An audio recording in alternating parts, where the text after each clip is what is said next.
stand? Face the clerk and raise your right hand. You solemnly swear the testimony you're about to give in the cause now taken before this court shall be the truth, the whole truth, and nothing but the truth, so help you God. I swear.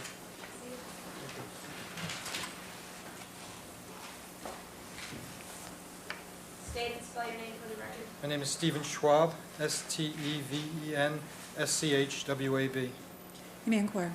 Thank you, Your Honor. Good morning, Mr. Schwab. Morning. Directing your attention, sir, to the date of June the 12th, 1994, Yes. Sunday. As of that date, sir, can you tell us where you lived? I live on Montana Avenue. Do I need to give the exact address? No, sir, Thank you you. don't. Did you live, was that on Montana near to Bundy? Yes, that's on Montana between Bundy and San Vicente. How far from the intersection of Bundy and San Vicente did you live at that date? It's about half a block. Do you own any pets, sir? Yes, I have two pets. I own a dog and a cat. Do you ever walk the dog in that neighborhood? Yes, I walk the dog in that neighborhood in the morning and at night. With regard to at night, is that a habit that you have, sir, of doing that every night? Yes, I walk the dog every night after watching television. Is there a particular time that you always walk the dog at night? It varies from day to day because of the different shows that are on. Generally, during the week, I walk it at a different hour than on the weekends. During the week, what time do you usually walk your dog at night? I usually leave the house at 11:30. That's during the week. I generally watch the Dick Van Dyke Show and then walk my dog, and that's during the week. That's on between 11 and 11:30. And on Sunday nights? Well, the Dick Van Dyke Show is also on, but it's on an hour earlier. So I watch the Dick Van Dyke Show on Sunday night. I watch it between 10 and 10:30, and then I go to walk my dog. Now, June the 12th was a Sunday, sir? Yes, it was. Did you watch the Dick Van Dyke Show that night? Yes, I did. And that was at what time that you watched that show? I watched the show between 10 and 10:30.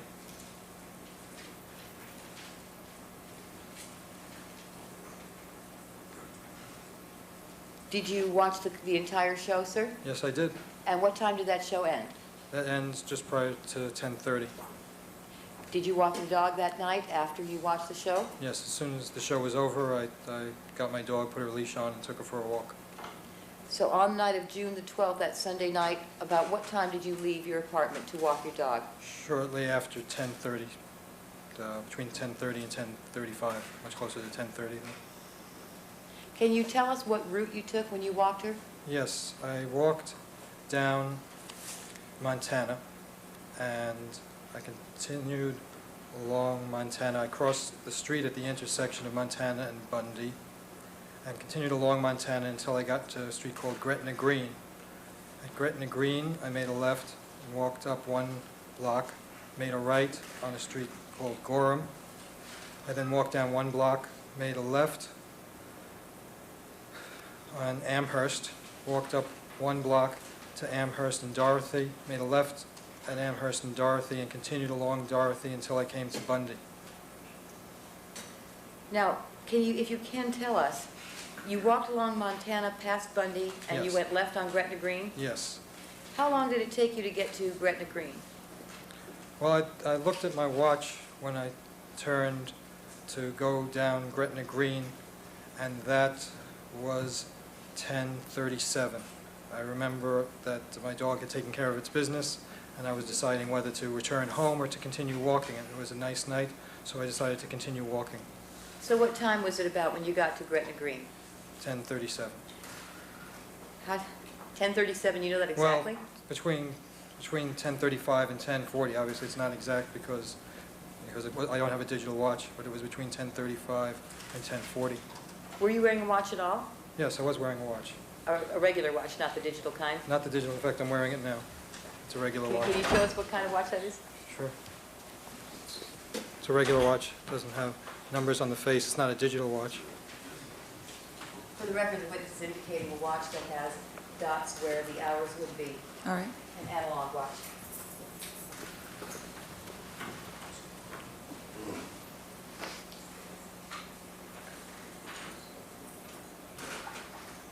So at what streets did you decide to turn around and go back home? Further, well, that was when I came to Amherst and Dorothy. At Amherst and Dorothy, I made a left, which would take me back home. I use this route. This takes me generally half an hour to do because I get home, and then another show begins at 11 o'clock or 11:30, so that's the route I use. So you turned around at Amherst and Dorothy and decided to go back home. Correct. What happened next? Well, I was walking down Dorothy, and as I approached the corner of Dorothy and Bundy, I saw that there was a dog at the corner. It was a large Akita, very white, and as I approached further, I saw that it wasn't with anyone. There was no one walking the dog. The dog was just there. And the dogs, it was unusual for a dog to just be wandering the neighborhood by itself, and the dog seemed agitated. It was barking at the house on the corner. On the corner of what? On the corner of Dorothy and Bundy. There's a house in the corner that has a driveway, a path to the door that comes right to the corner, and it was looking down that path and barking, which is very unusual for a dog to be barking at a house that way, but that's what it was doing. Can you And describe the way the dog looked? yes, it was a white Akita, beautiful dog. It had a collar on, and what looked like a very expensive embroidered collar of red and blue. And it smelled my dog, and my dog smelled it. And as I looked I checked the collar to see if there was an address or a tag on there, but there wasn't, so I didn't know where the dog was from. And as I examined the dog further, I noticed that there was blood on the paws. Blood on all four paws? There seemed to be blood on all of the paws in different amounts. There was more on some than on others, but there was blood on the paws. I noticed some blood on one of the back paws. That was the one I noticed first. Now, what time was it when you first saw that dog? Well, I didn't look at my watch at the moment that this occurred, but based on the path and how long it generally takes me, I would say that was approximately 10:55. And that was at the corner of Dorothy and Bundy? Yes, it was. Did the dog wear a leash? No, there was no leash. It was just the collar. The blood that you saw on the dog's paws, did it appear to be wet, fresh, or dry? I didn't touch the blood, so I don't really know. The dog was also dirty, and there seemed to be mud on the dog. But I didn't get any blood on my hands or anything like that, so I don't know whether it was wet or dry. After those two dogs met each other, Yeah. what happened next? Well, my dog doesn't like other dogs very much. They barked at each other for a little bit, and then I noticed by that time that no one had come, that there wasn't like a block or two behind, in front of its owner or anything. So I crossed the street at that point. I crossed the street from one side of Bundy to the other, and the dog stayed with us. The dog followed us, and so knowing that this was a lost dog, I allowed it to stay with us, and I made a left at that point on Bundy, heading back towards my house. During the time that the dog walked with you, Mhm. did it continue to bark? Yes, it was very strange. It would bark at each house as we passed. It would bark when we got to the entrance to the house, or the path leading to the door of the houses, it would bark at the houses. I had never seen anything like that before, but it would stop at each house and bark. So as you walked down the sidewalk, you had Mhm. your dog, the other one was following you, and Yes. every time you got to a place where a path leading up to a residence met the sidewalk, the dog would stop, look at the house, and bark? Yes, absolutely. But the dog also didn't want to get very far from myself and my dog. It stayed very, very close to us. Where did you go? Well, I continued to walk down Bundy, and at that point, a police car came going in the other direction. And so I flagged the police car down to tell him that I had found this dog. And I did. I told the officer that I had found this dog that's obviously lost, and that maybe he could, call someone, find out if anyone had reported a missing dog. And he said he would take care of it, and so I continued on, but the dog continued to follow me. And it followed me down Bundy past Gorham again, and then all the way to Montana. So I turned the corner on Montana, I made a right on Montana heading home, and the cop pulled into a driveway on Montana, and we spoke again, because obviously the dog wasn't going to leave my side. So at that point, I gave him my address and phone number and said that I would take the dog home and that he would call the animal control people and that they would contact me with regard to the dog. So I left the police officer at that time, continued home, and the dog followed me into the courtyard of my building, which has a pool, and up the stairs. I live on the second floor, up the stairs to my apartment. I mean, it stayed right with me. I'm sorry, go ahead. At that point, I went into the house, leaving the dog outside because my wife was inside, and I also have a cat, and I didn't want to freak either of them out. So I closed the door and told my wife that this big Akita had followed me home. On the entire walk home, Mm-hmm. did the dog continue to bark? It barked periodically, absolutely. I remember also it barked at the corner of Gorham and Bundy. It barked again. It went through a phase in which it barked, and then as I continued to walk up Bundy, it stopped and caught up with us again. Do you recall what time you got home? Yeah, I got home at 11:05. I remember because Mary Tyler Moore was on at that point. It was the beginning of the show. I watch a lot of TV. So when you got home, what did you do? I told my wife that this big Akita had followed me home. We had helped stray dogs get home in the past because being dog owners ourselves, we're very sympathetic to it any time when a dog is separated from its owner. So I told her that, and I also told her about the police officer and the animal control people. I showed her the dog. I opened the door and she saw the dog. But again, we didn't let it into the house because we didn't want to freak out our cat by bringing this big dog in. And I got a spare leash from the closet. I have a couple of extras for my own dog, and I put the spare leash on the collar of the dog and walked back out to the front of the building to see if the animal control people had arrived yet. So did you go downstairs or? Yes, I went back downstairs and back out to the front of the building. And were you then standing outside with the dog yeah, on the leash you put on it in front of the building? I sat outside in front of the building with the leash, with the dog on the leash, and sat at the front steps and waited to see if somebody would arrive from animal control. Did anyone arrive from animal control? No one arrived from animal control. So what did you do? My wife came outside, and we decided to try to walk the dog back to where I had found it to see if maybe the owner was there or if that was close to where the dog had come from.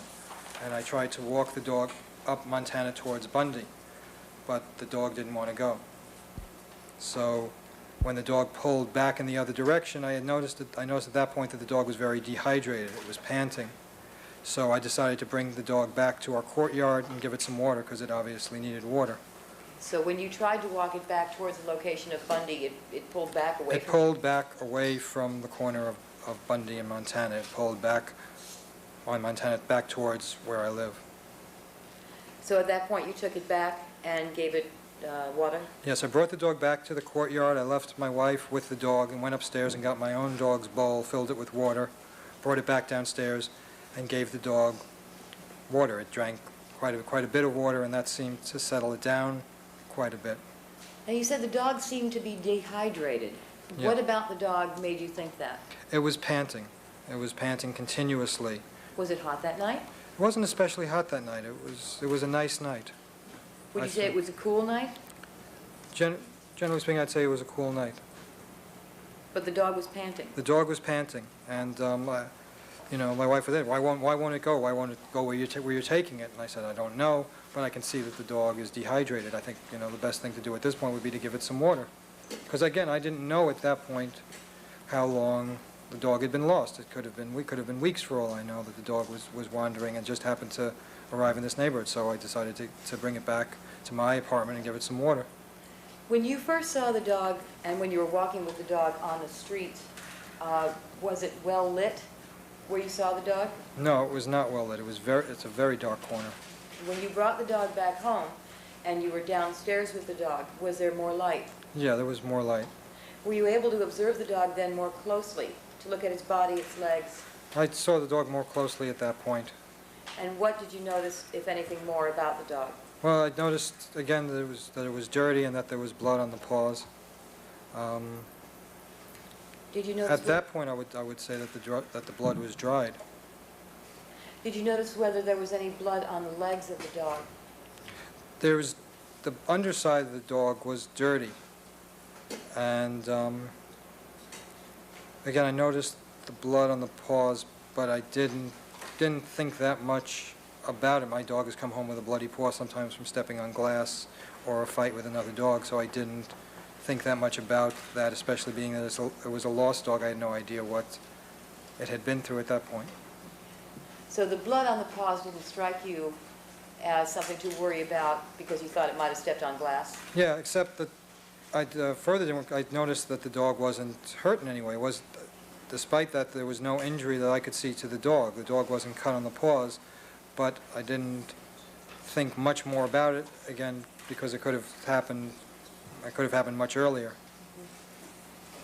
So you didn't see any obvious cuts on the dog to cause that blood? There were no cuts on the dog at that point. It itself was not bleeding at that point in any way. And did you see any blood anywhere other than the paws on the dog? Well, again, the dog seemed dirty, especially the underside of the dog, the chest of the dog. I don't know myself whether that was blood or mud or dirt, but it was the underside of the dog was dirty. And the legs? And the legs. Again, I noticed the blood, and I don't remember noticing any mud, particularly on the legs. I noticed the blood. Blood on the legs? Yeah. Did you ever hear from animal control? Well, after I'd given the dog the water, I went upstairs and saw that the light on my telephone answering machine was blinking. Actually, that was when I went up to get the water for the dog. I noticed that the light on my answering machine was blinking, but I didn't stop to listen to the message at that point. And that was that would have been about between 11:25 and 11:30. Again, my TV was still on, and it was the end of the Mary Tyler Moore Show. And I noticed that the light was blinking. I came down with the water, gave the water to the dog, and told my wife about our answering machine was blinking, that we had a message. So she went upstairs and listened to the message. And the message said that the animal control people couldn't come by that night. If we wanted to bring the dog by ourselves, they would take it, but that they were closing at 12 o'clock, and so if we didn't do this quickly, they were going to close for the night. Okay, I'm learning that. What did you do? Well, my wife and I discussed what to do. This upset my wife because it seemed very insensitive that they were just going to close up for the night. Also, the fact that we bring it there at 12 o'clock, and then the person who's there goes home, and there's no one with the dogs all night. So I went back upstairs to call the people, and I spoke to a man on the phone, and he assured me that he was the only one there, so therefore he could not come by to pick up the dog. But he told me the location of animal control, which is on Bundy in Missouri, and he said that if I brought the dog by myself by 12 o'clock that they would take it, if not that they would be gone for the night. So What happened next? I told them I'd see what we could do, and I went downstairs and I told my wife about that the person was going home at midnight, but they weren't going to come by to pick the dog up on their own, so that we would have to bring the dog in ourselves. And we didn't like that very much because we wanted to help the dog find its way home, and we wouldn't have known what the animal control people would do after they got the dog under the circumstances, and also because it was now approximately like 11:30. There was only half an hour to get the dog to the animal control people. So we discussed various options, one of which would be for me to, again, try to walk the dog back to where I found it, and my wife to come follow me in the car, so in case we couldn't find anyone, we still would have the option to put the dog into our car and take it to the shelter. But I didn't like that option very much because the dog was not, easily controlled, obviously, because it wouldn't necessarily walk where I wanted to take it. I didn't know if it would get in the car at all. And again, it was still dirty. I didn't necessarily want to bring it into my car like that. So we were discussing the various options, but we had pretty much decided not to take the dog to the animal control people at midnight. At that point, where we were discussing the various options, my neighbors came home. And Can you tell us what their names were? yes, his name is Shukru, and her name is Bettina. And they What live. time was it when you saw them? That would have been about 11:40. At the time that they came into the apartment building, were you outside still? Yes, we were out in the courtyard, and we were discussing whether it would be okay if maybe we could tie the dog up in the courtyard overnight, because my plan was to tie the dog up or to keep the dog with us overnight and then print up some posters on my computer, go back to the location, put up lost dog signs, and try to find the owner. So you were outside in the courtyard with your wife and the dog? And the dog, absolutely. When Shukru and Bettina came up? That's exactly what happened. And Shukru and Bettina take care of my dog when I'm away, either on vacation or if I'm out of town for the weekend. They take care of my animals. And at that point, Shukru offered to take care of the dog overnight and to leave it out in the courtyard in the morning, so that in the morning I could deal with trying to find the owner once again. And did you give him the dog? At that point, I gave him the dog, and I said fine. And at that point, he took the leash that I had put on the dog was still on the dog. He took the dog for a walk. My wife and I spoke to his wife Bettina for a few more minutes, and then went to bed. And did you see the dog again after that? I have not seen the dog again since then. That was the last that I saw of the dog. Thank you. I have nothing further. Mr. Ullman?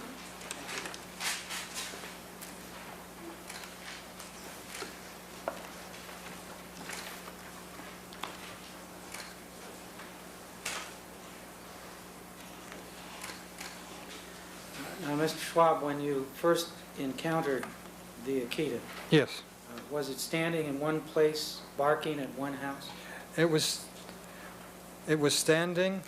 First it noticed myself and my dog, and as dogs do, they sniffed one another, and my dog growled at it.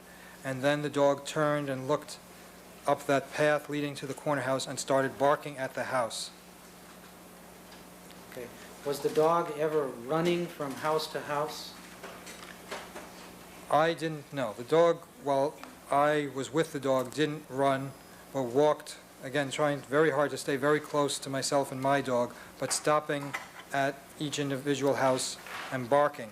There was also, when the two dogs first met, there was a little bit of barking between them, because my dog is aggressive that way and initially growled at the dog.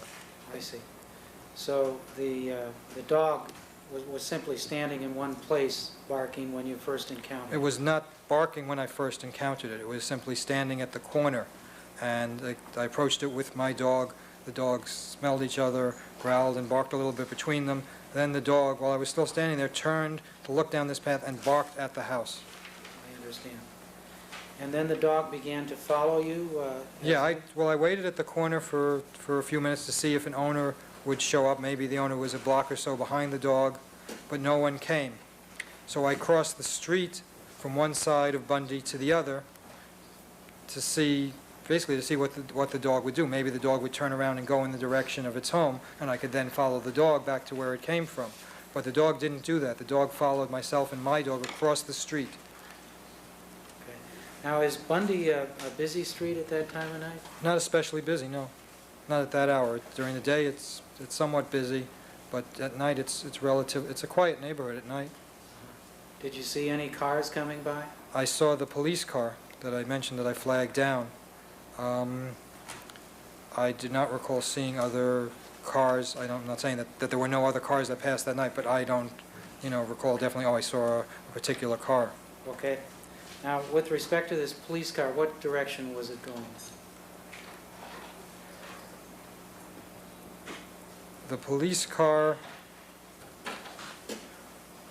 it was coming down Bundy. And it was on the other side of Bundy that I flagged it down. Therefore, it was coming from the direction of Montana. It was at that point I had crossed the street already, and it was on the other side of the street. So it was coming down Montana. Excuse me, Coming Mr. south? Ullman. Down from Montana. I'm sorry.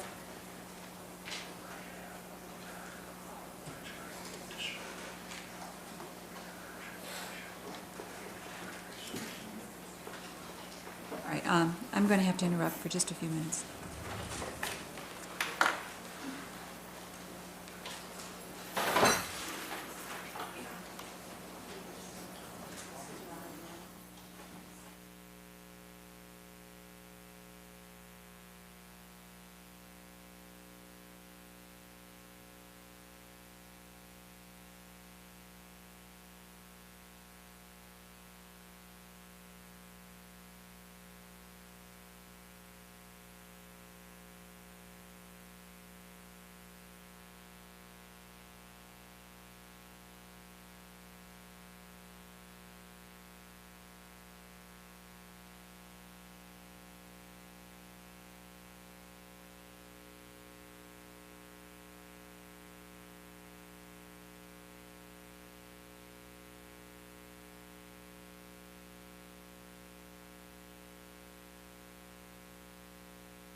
Requests that I interrupt the proceedings to speak with him.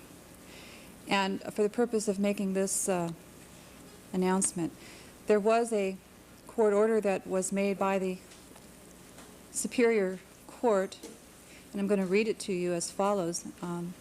Minute order. The court has read and considered the ex parte application for emergency meeting between Supervising Judge Lance Ito and Defense Counsel and heard the argument of Robert Shapiro and Gerald Ullman in camera. The court hereby appoints Judge Delbert Wong as a special master on behalf of the court. Judge Wong is directed to accompany counsel for the defendant to recover certain items of real evidence, to place any such real evidence under seal, and return any said items to this court forthwith.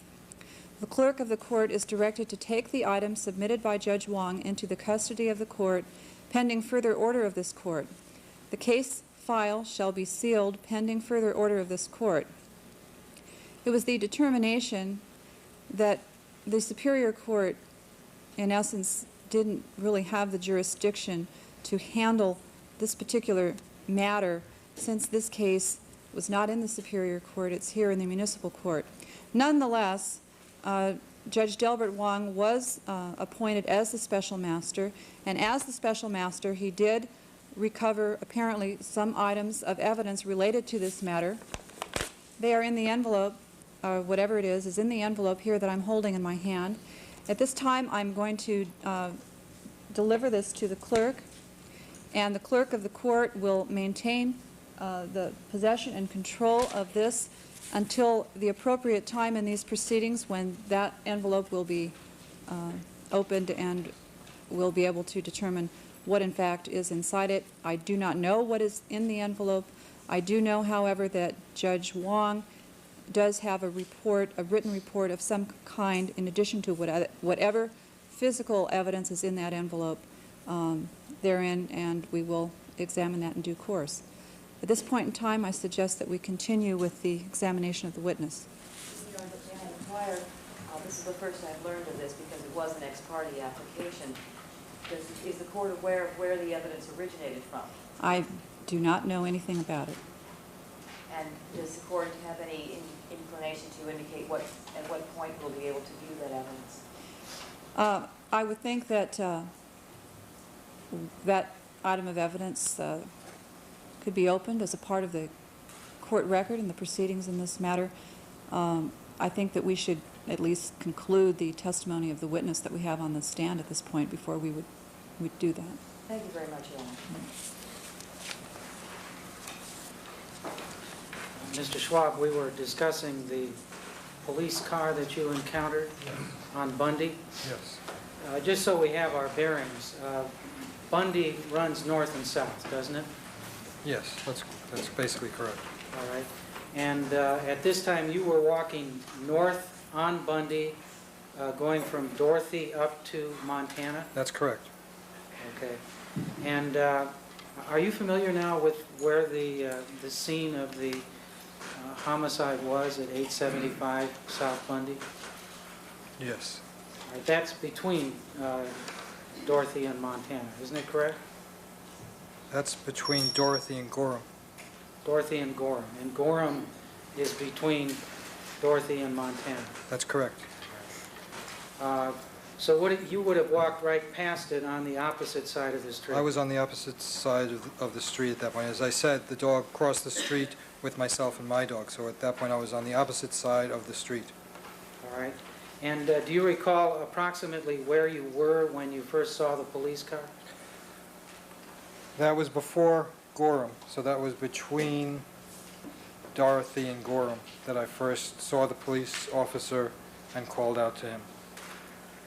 Well, now thinking back to where you were, can you tell us where that was in relationship to the scene of these homicides?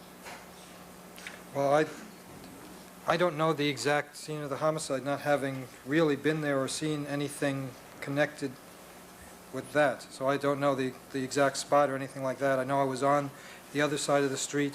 I was approaching Gorham. I wasn't at Gorham yet, and the police officer was on the other side of the street. All right. And was the police officer moving, or was the car parked there, or what? Oh, the police officer was moving until I stopped him. All right. You flagged him down? Yes, I did. Then he pulled a U-turn?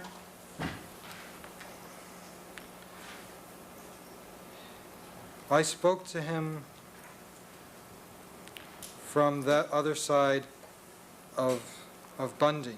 He was on the other side of the street, and I spoke to him. And since he was on the driver's side, I was able to communicate with him that way.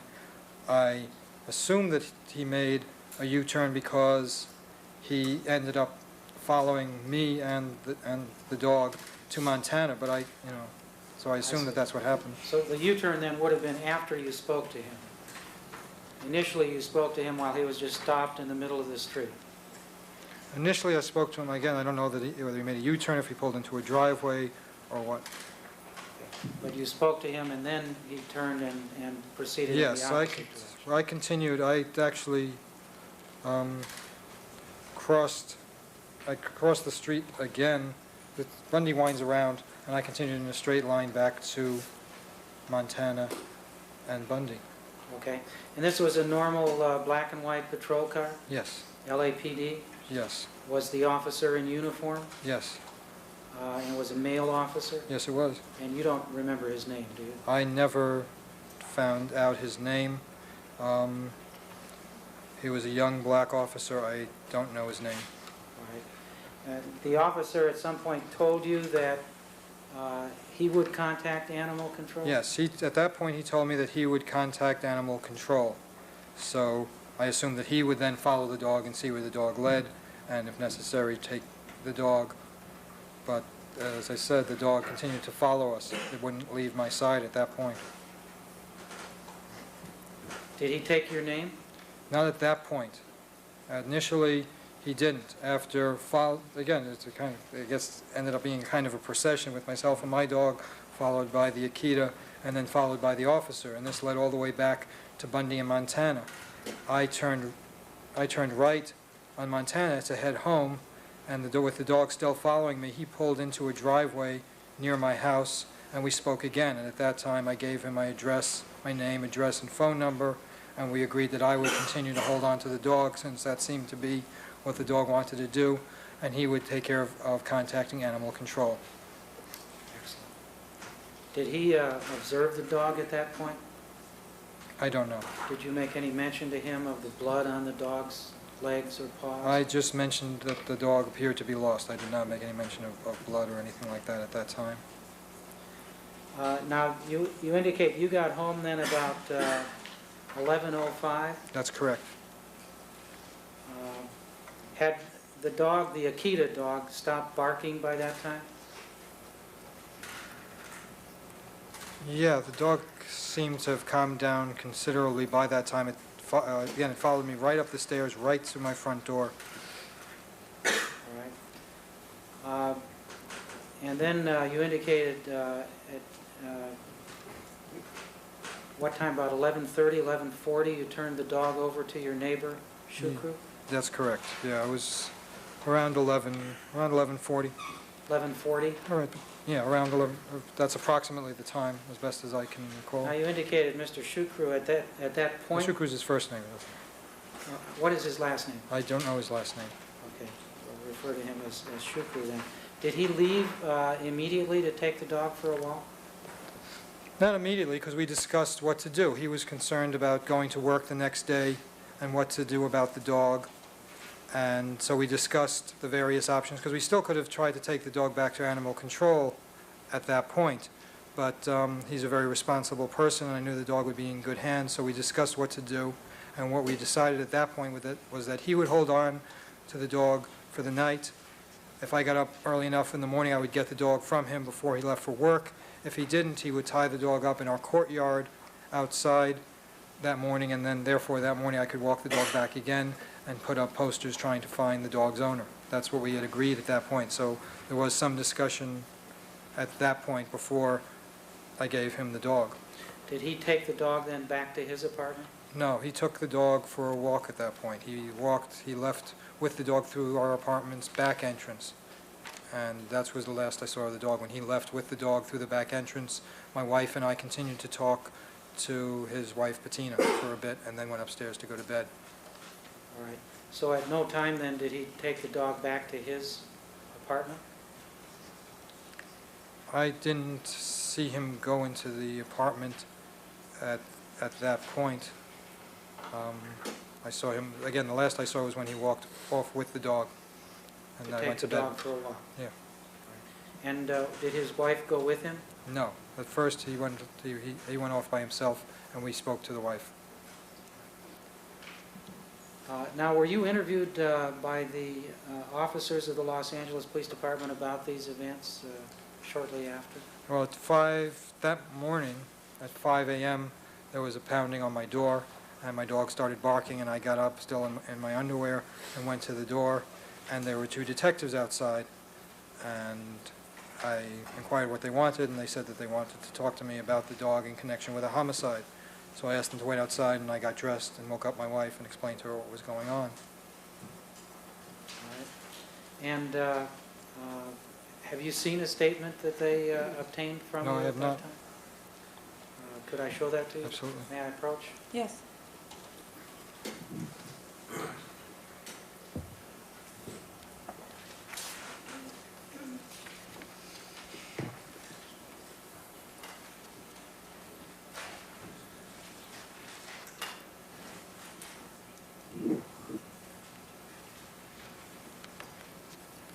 Okay.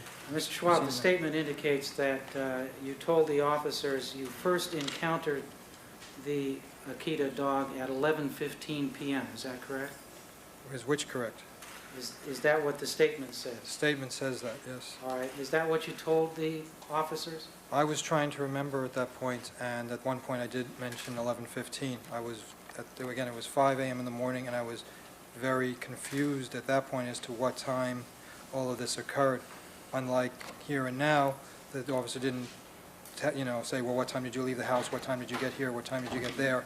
I was trying to remember, and I couldn't remember whether the whole thing had started at 10:30 or 11 o'clock or any of that, and I was trying to remember. I said a couple of things. This is obviously the one he wrote down. All right. So at that time, you did tell them it was 11:15 p.m. when you first encountered them? That was one of the times that I mentioned in talking to them at that point, yeah. All right. And as you've reconstructed it, you've been able to identify that time? with Yes, and greater precision? I was aware prior to this that is incorrect. I even called the police department back to explain to them that having remembered what had happened, at not being 5 a.m. anymore, and being able to remember what I did that night, I called the police to inform them that I knew that this time is incorrect, and that recalled better what time it was because I knew better what time I had left the house and what time this whole incident started. And the statement also indicates that when you encountered the dog, it was obviously lost, running from house to house, barking. Is that correct? First of all, it doesn't say anything about barking here. It incorrectly says that it's Dundee and Dorothy, not Bundy. And despite the fact that it says it was running from house to house, that's not the way it happened. And that's not what you told them. I tried to explain, as I've explained here, about the dog going from house to house, barking at the doors. I don't recall ever saying that the dog was running, because the dog was at no time while it was in my possession running. As I said previously, the dog was very dehydrated. It was not expending a lot of energy. It was not running around at all. It was doing a good amount of barking. Thank you. I have nothing further.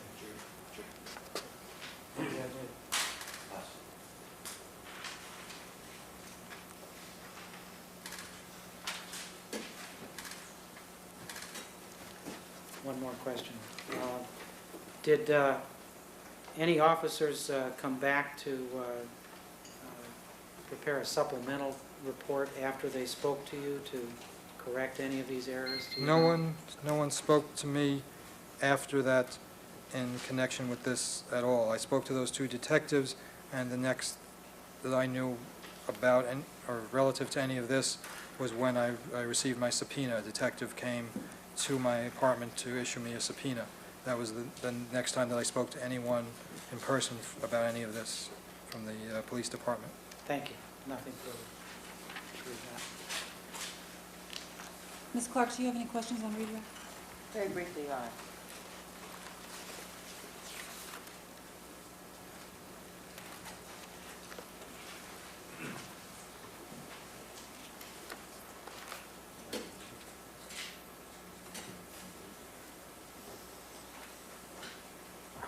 The detectives that you spoke to, sir, do you see them here in court? I don't, again, it was 5 a.m., so I don't recall who they were. I'm sorry. Were you pretty tired at the time you spoke to them? I was very tired when I spoke to them. It was quite abrupt, and it was scary to find out that that this was connected to a homicide in some way. So I was quite agitated. My wife was very upset. Bettina and Shukru were very upset. And it was 5 a.m. and it was still relatively dark out. So do you think that that agitation and that confusion at being confronted with a traumatic event at 5 in the morning had something to do with the accuracy of the statements you may have given them at the time? Absolutely. I was very confused at the time, and I know that the things, especially relative to time, that I said to the officers was completely inaccurate. I was trying very hard to remember at that time, and it was still coming to me. I was trying to fix in my head when the time was. It wasn't like I had a minute to think or to try to remember what I did or even what day of the week it was. Again, as I've told the court, I have a routine with my dog that differs from on the weekends than it does during the weekdays. And I was trying to remember at what time I left the house, and was at that point was even unsure whether I had left the house at 11:30 or 11 o'clock or 10:30. I wasn't sure at that point what time I had left the house. Were you even sure of what day of the week it was when you were talking to them?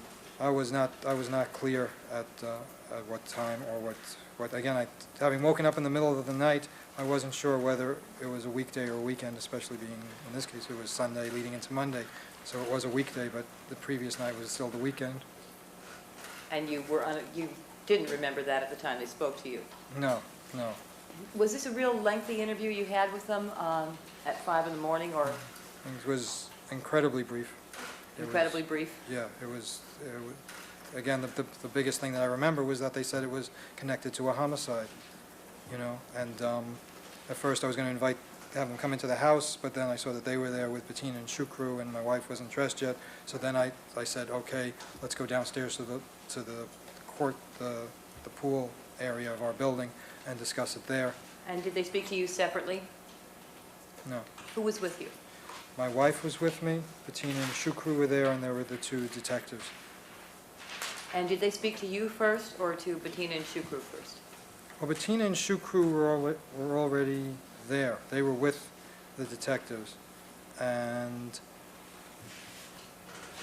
Well, at the time that you Yeah. went down to speak to the detectives, were they speaking also, or was it just you? there was some discussion. My wife was asking questions. I was asking questions because, we didn't know what was going on. You were asking questions of the police, Yes. but when they were asking questions of you, were you the only one speaking? No, I was not. Who else was speaking?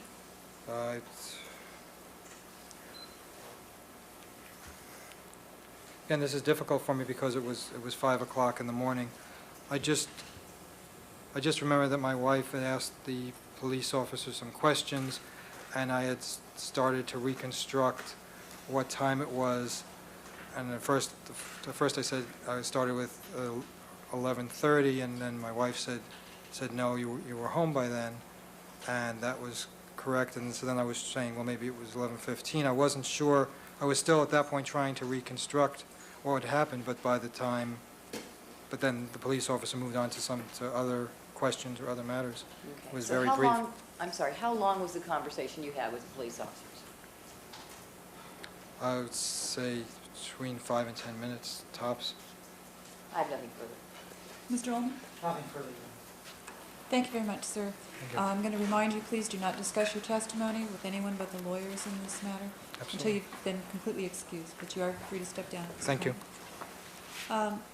I did want to make one statement to the lawyers with regard to the request for sidebar conferences. And traditionally, a sidebar conference is of the nature that we discuss things like what time a witness is going to be available. Is there some particular need on the part of the lawyers to vary from the court hours or something of that nature? I did grant a sidebar conference this morning at the request of the prosecution, probably for the kind of a matter that was not of the type that this court traditionally holds the sidebar kind of conferences for. For that reason, I did request that the court reporter prepare the transcript of that sidebar conference. Rose, do you know if that's completed? They're working on it right now, we'll be ready by noon. All right. So the transcript of that proceeding will be available to the attorneys and other interested parties as soon as it's finished, and it should be about noon. And I would ask the lawyers that unless we're dealing with matters concerning scheduling or things of that nature, that will not be done at the sidebar. Now, would this be an appropriate time? I think it would to open the envelope that was delivered to the court. You know, I have Your Honor, civilian witnesses. We will object to any opening of that envelope in the court. We do not believe that the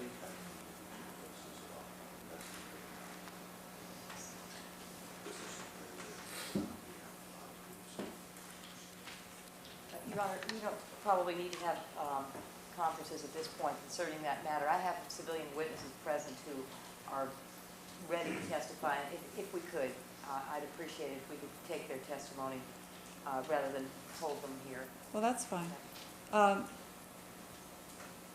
With regard to this particular envelope, then, is there going to be some written authorities delivered or some kind of a request done, either to open it or not open it? Yes, Your Honor, there'll be a request not to open it that is sealed under the direction of the presiding judge of the Superior Court under the direction of Judge Delbert Wong. And it is evidence that is in possession of the defense and that we have no obligation to disclose and do not disclose until we deal with it the appropriate time.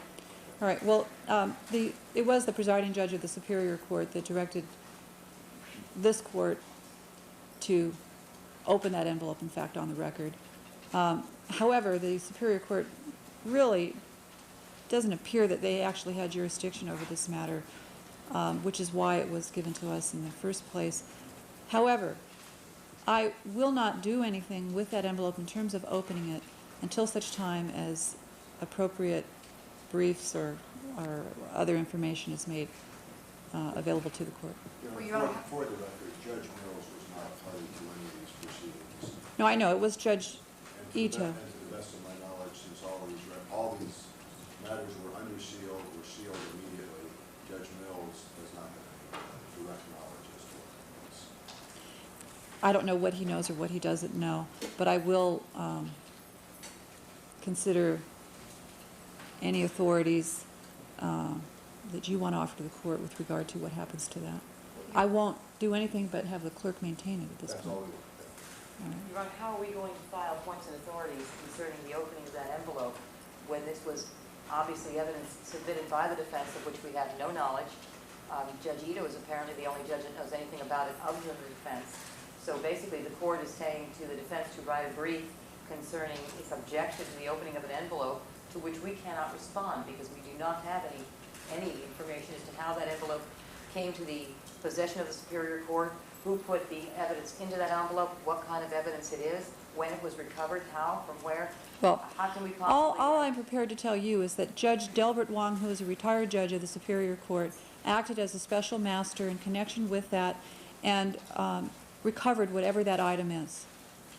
Where and when or what it is, I do not know. Generally, that should be item or items. Item or items, correct. I don't know. I think And- that perhaps we'll- And beyond that, and I think this is a novel situation for, I know it's a novel situation for me and perhaps for you as well. Judge Mills made some comment that suggested that since there is a right of reciprocal discovery and that there's been requests for discovery from both sides, that it would perhaps be appropriate that that item be opened in open court. Now, as I say, I'm willing to hold off at this particular point in time. I think that's the best course of action.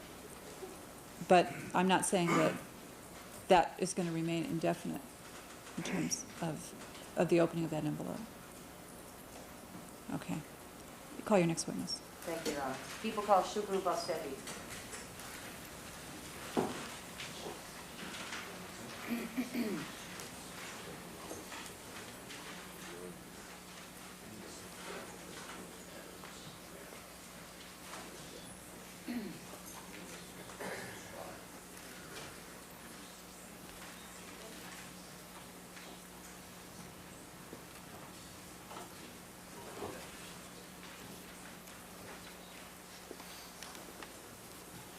Raise your right hand, please. Do you solemnly swear the testimony you're about to give in the cause now pending before this court shall be the truth, the whole truth, and nothing but the truth, so help you God? Please be seated. State and spell your name for the record. Shukru Boztepe, S-U-K-R-U-B-O-Z-T-E-P-E. You may inquire. Thank you. May I have a moment, Your Honor?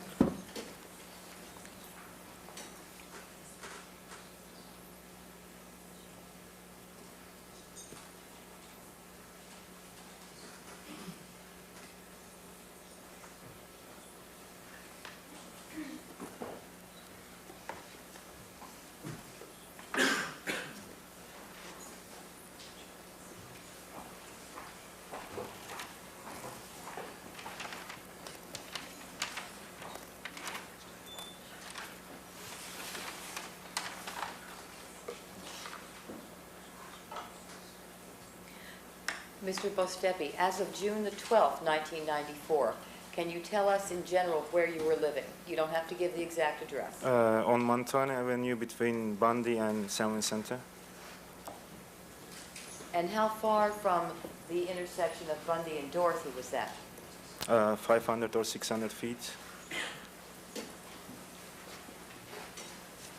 And is that a home or is that an apartment building? Where I live, Yes. it's an apartment building. Were you living there as of June the 12th, 1994? Yes.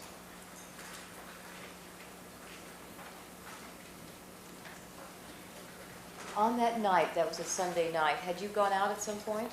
Yes. When did you come home? I came home 11:40. And when you got back, did you notice anything unusual? Yeah, our upstairs neighbor Steven was sitting in the our patio area with his wife and big white dog.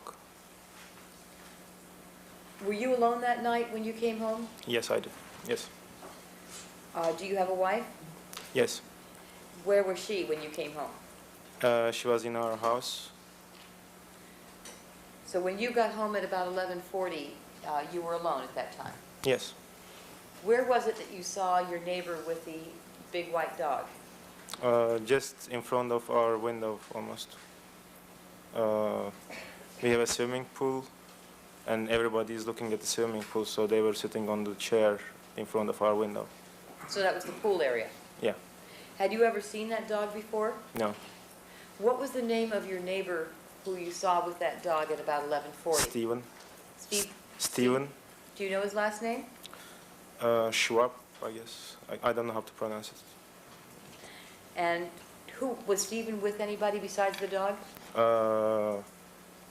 With his wife, Linda. Linda? Uh-huh. Is that yes? Yes. When you saw him with that dog, that big white dog you'd never seen before, what did you do? I asked, whose dog is this? And they answered.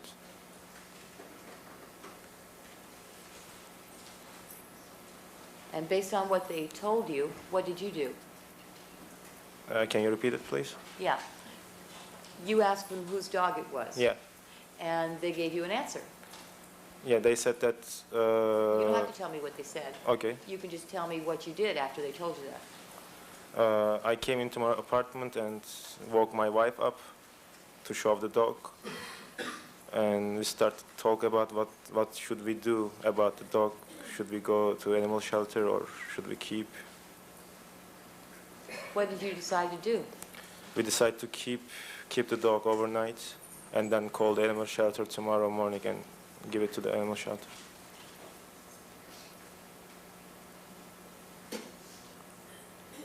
So did you take the dog into your apartment? Yes. Excuse me one moment, please.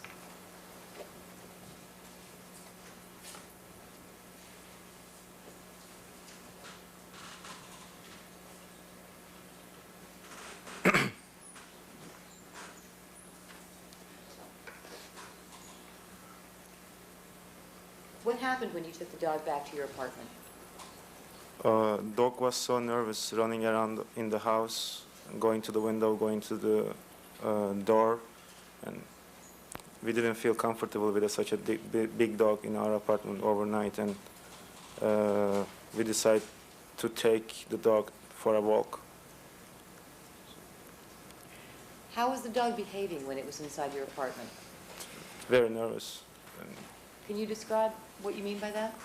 yeah, as I told, I mean, running in the house, going to back and forth, and we don't have a big house. So dog was going to the window, scratching the door, smelling under the door, and trying to go out, I guess. Well, did you notice anything unusual about the way the dog looked? Can you tell me again? Anything about its body? Anything on it that you saw? There was red spots on the dog and on dog's feet, all of them. All four of them? Yeah, What about on the legs? legs too. And what did that red spots look like? Those red spots look like to you? Blood.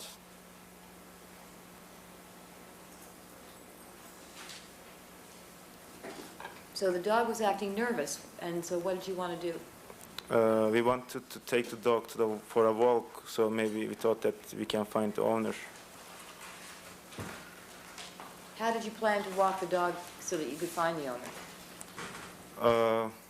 Steven said that he found the dog around Bundy and Dorothy, and we decided to take for a walk to that direction.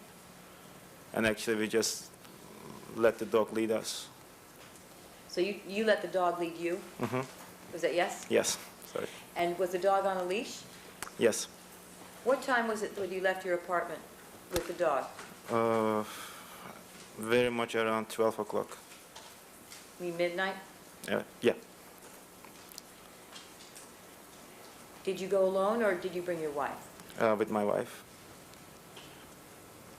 When you got out of the apartment building area, did you let the dog go in front of you? Yes. And where did the dog lead you? South to Bundy. And then where? And then dog passed cross the street to Bundy, cross the street to the other side, and then start to pull me a lot harder than it was before. And then we walked for a while, and then he stopped, turned right, and just stopped. I turned right too. So as you proceeded southbound on Bundy, the dog seemed to pull harder and harder, Yes, and then it stopped at some point on the sidewalk? yes. The point at on the sidewalk where it stopped, was there a path of any kind Yes, it was a path to a house. to the house? Mhm. Is Yes. that yes? Yes. At that point where the dog stopped and looked to the right up that path leading to the house, how far was that from your house, your apartment? 600 feet.